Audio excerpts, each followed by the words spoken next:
When it is night, there is always day. When it was an age of darkness, it was also a time for light.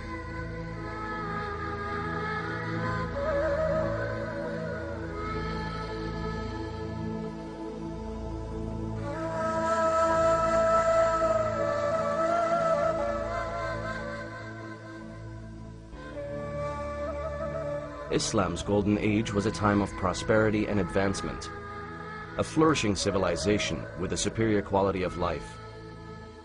With Islam as their driving force, Muslim scholars excelled in various fields of specialty.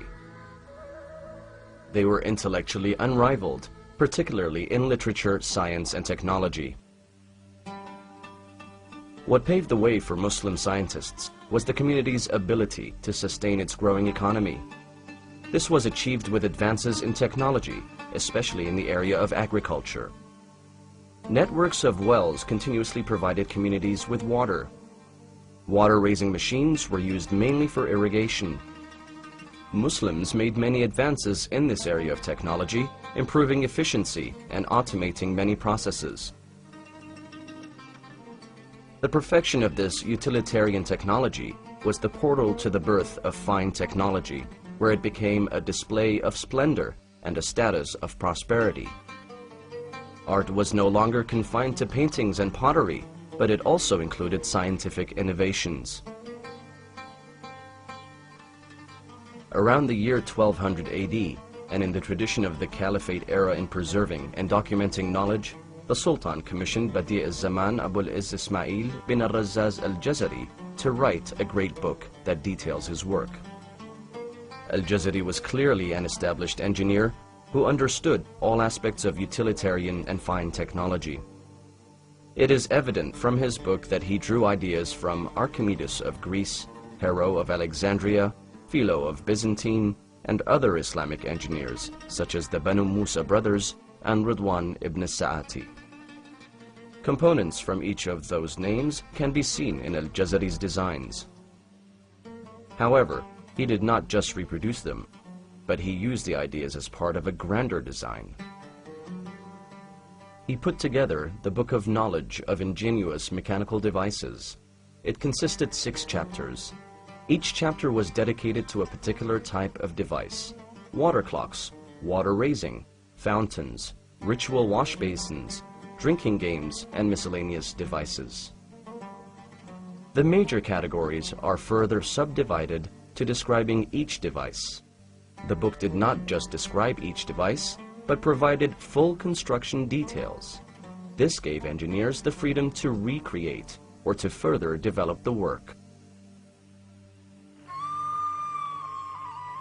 Al-Jazari's castle water clock is probably the grandest device. Standing at about 10 feet wide and 11 feet tall, it featured a large zodiac dial at the top, 12 pairs of small doors, 12 small illuminated dials, 2 falcons, and 5 life-sized figures of musicians producing sound or music. Archimedes first documented a clock using a descending float tank. The castle clock follows the same principle. A float is controlled by the outflow of water from its tank. This float is also sufficiently heavy enough to drive pulleys around the clock. The outflow of water can be used to power other mechanisms. Al-Jazari made the clock more accurate and used ideas of pneumatics and siphons, first described by Hero and Philo and developed by the Banu Musa brothers.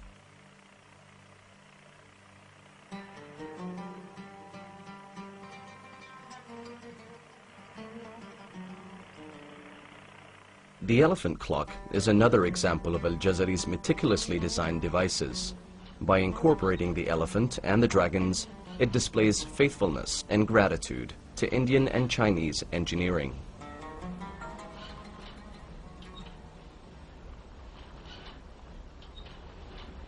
The book also illustrates fully automated water-raising machines that derive their power from rivers or streams, as well as devices powered by animals.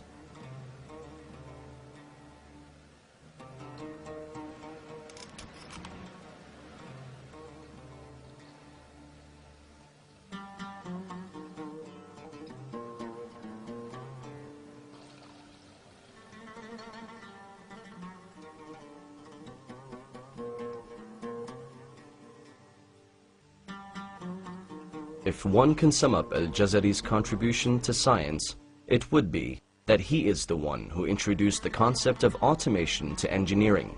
He also beautified engineering with practical artistry and imagination. Al-Jazari is but one of the countless Muslim scientists overlooked by history.